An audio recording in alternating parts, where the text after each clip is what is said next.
Hi students, I'm here to read Tristan Strong Punches a Hole in the Sky, chapters 15 and 16.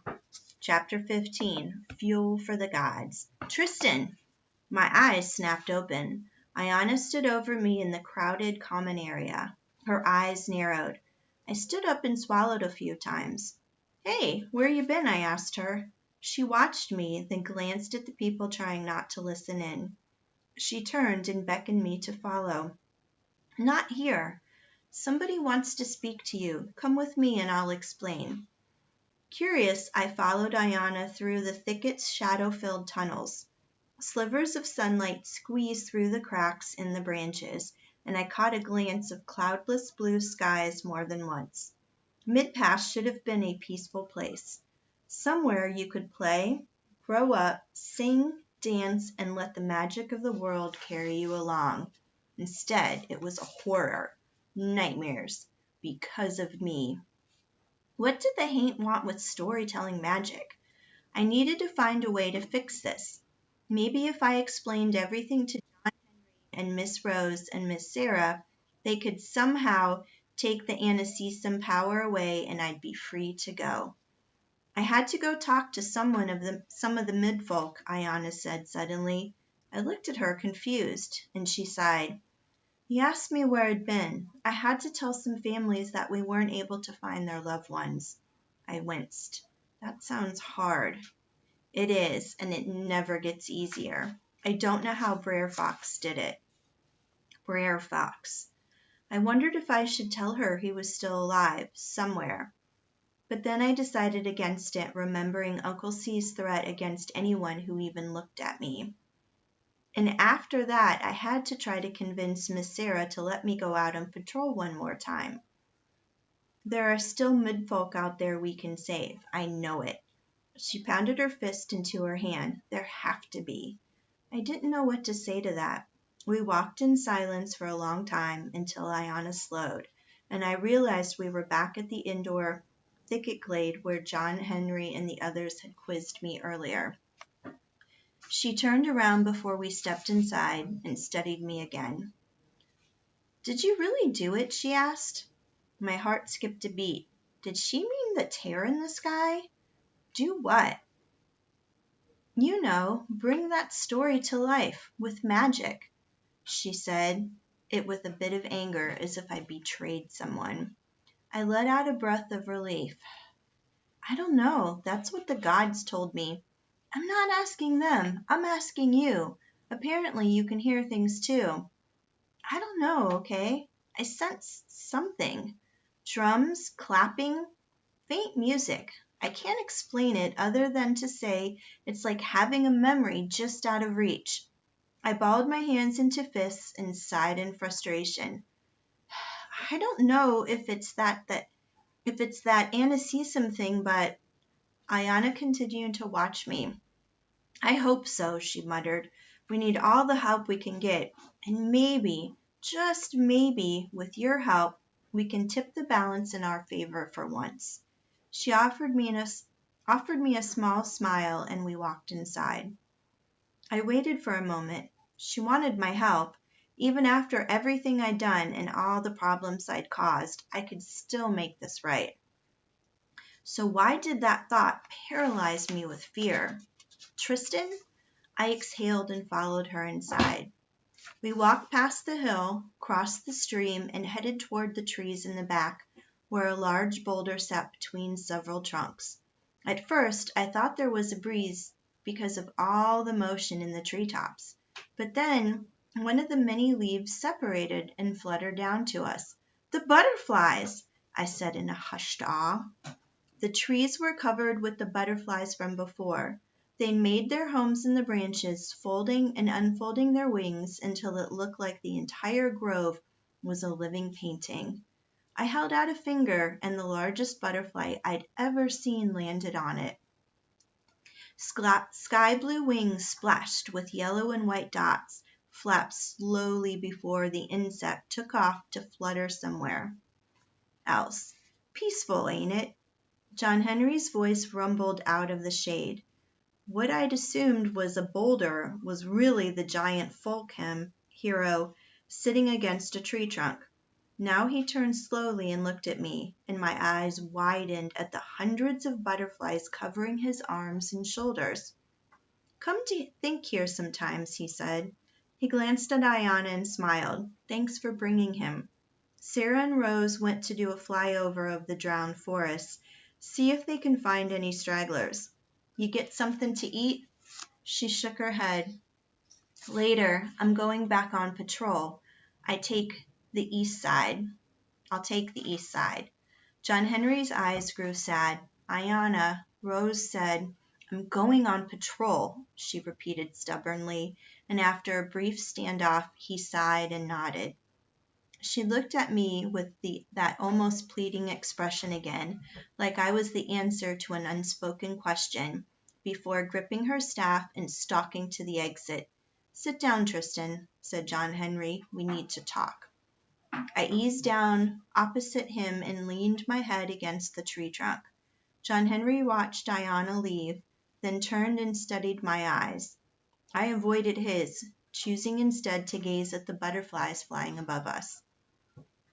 "These iron monsters are killing us slowly," the big man said grimly. "It's getting to the point where folks can't step outside the thicket without one of us gods escorting them. Even then, it can get iffy." "But," I said, "you're John Henry. You're all heroes, gods, right? How can they—" "Easily. All it takes is a bunch of those sneaky metal creatures to suck up our attention, and then other ones start snatching folks left and right. They're smart, smarter than they should be, smarter than they used to be. Their leader is devious in ways we never could have imagined. They're learning and they're taking our people. They're even taking our children. Our children!" John Henry pounded his fist on the ground, sending tremors through the whole forest, and I flinched as hundreds of butterflies took flight in a flurry of silent wings. "Who's their leader?" I asked. He rubbed his forehead with his eyes closed for several seconds. "It ain't really a who. It's more of a feeling of devastation and destruction, hunger and greed. It's pain, and that's what it survives on. It came here with the first of us, with me and Brer Rabbit and Brer Fox and the flying ladies. The sadness to our joy. We managed to defeat it once. We thought if we let it sink to the bottom of the burning sea and stayed vigilant and forbade anyone from mentioning or even thinking of it, we could live peaceful lives." He looked up at the sky. "But something's brought it to the surface again, worked it up into a right fury, and it's sending everything it has after us. All the iron monsters it can dredge up from the depths are headed our way." He stopped speaking. I struggled with the enormity of his words. Something had disturbed a monster it had taken all the gods to defeat. That something was me and the hate I'd brought along. John Henry cleared his throat. "Brer says he has a plan, and you're a part of it." I frowned, but he winced. "I wish we could keep you out of it, but I don't see how we have a choice. We need your help." There it was again, that word, help. I started to shake my head. "I don't think I can. Tristan and Ann Seesum, that's something special. You may not realize it, but this world and yours are connected. The legends, the fables, all the tales you heard growing up, they give us strength. They're like fuel for us folk heroes here, the reason everyone calls us gods. And when an Anisesim tells them, they're even more powerful. You are linked with the Alki more than any of us because you carry the stories that brought us here, stories from your world and mind." I opened my mouth, then closed it. How was I supposed to respond to that? Suddenly, all of my excuses sounded trivial. I closed my eyes and squeezed my fists tight. Everyone was after this power that I didn't understand. I just longed to get rid of it, not to save the world. But if I wanted to get home, what choice did I have? "What's the plan?" I said. Chapter 16, The Warren. If you had told me a dude John Henry size could squeeze through a tunnel of thorns I had to duck through, I'd laugh in your face. But somehow the thicket seemed to shift and grow and stretch around him. Chestnut had said the thicket had magic woven into its vines, but it still was amazing to watch as we made our way through the maze of hallways unimpeded. We found Brer sitting in the middle of the floor in a dome-like room. Small holes dotted the space from floor to ceiling, and behind the walls I could hear the sounds of scratching and scampering. "Mm-hmm," Brer grunted as crumbled leaves tumbled out of an opening near his head. "Got it," he said as a flash of gray fur disappeared into the burrow by his feet. "I'll pass it along," he muttered as a fluffy white tail dashed away. "This is the warren," John Henry whispered as we watched Brer work.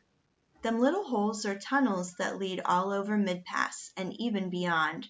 Somebody once said a few of 'em go clear over to the mainland. Brer's friends gather information and bring it back here, and where he organizes and files it away for future reference." "He's got spies?" I blurted out. "And you accused me of being—" "Collecting information is hardly spying," Brer snapped back, his ears flattening in annoyance. "Enough, you two," John Henry said. "We've got a problem that has to be dealt with, and I reckon it's time we talked about how to fix it." Fine, of course," said Brer. "But I'm waiting until the others get here. No sense in wasting my breath twice." The rabbit collected his scribbled notes and began sorting them without another word. John Henry shrugged an apology to me, and I rolled my eyes. God or no God, Brer was working on my last nerve. Miss Sarah and Miss Rose arrived a short time later, and I was surprised to see Ayanna trail them inside.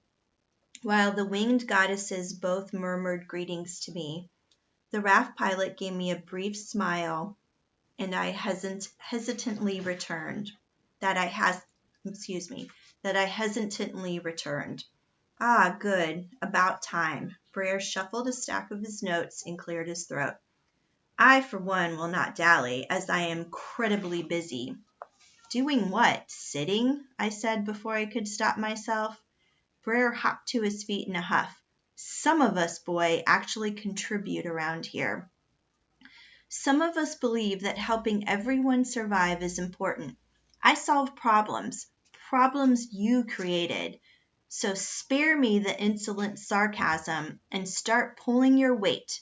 "I didn't ask to come here," I snapped. "We didn't ask for you either, and yet here you are." "Well, help me go home and I'll get out of your hair." "There is no going home," Brer exploded. He hopped inches from my face and glared. "That's the problem. Nobody here has the ability to fly you up to a burning spiral of death that's been hanging over our heads for a year, growing bigger and bigger. Not with hordes of iron monsters lurking in the midst. Not with brand flies swarming in the skies, chasing you this way and that. Until the tear is closed and those iron monsters dealt with, you're not going anywhere. So lose that idea until I tell you otherwise." I bit back a retort and remained silent, struggling with what he said. I was trapped there. For how long? The time difference between my world and Alki continued to throw me off. When I escaped, if I escaped, that is, how many days would have gone by at home? "So then, what's the plan, Brer?" John Henry threw up his arms and his fingertips grazed the walls on opposite sides of the room. "If we can't get up there, that hole will keep growing and those iron monsters from the bone ships will keep boiling out of the burning sea." Brer rubbed his furry face and sighed. "From what we've been able to gather, there's some connection between the abnormality in the sky and those creatures.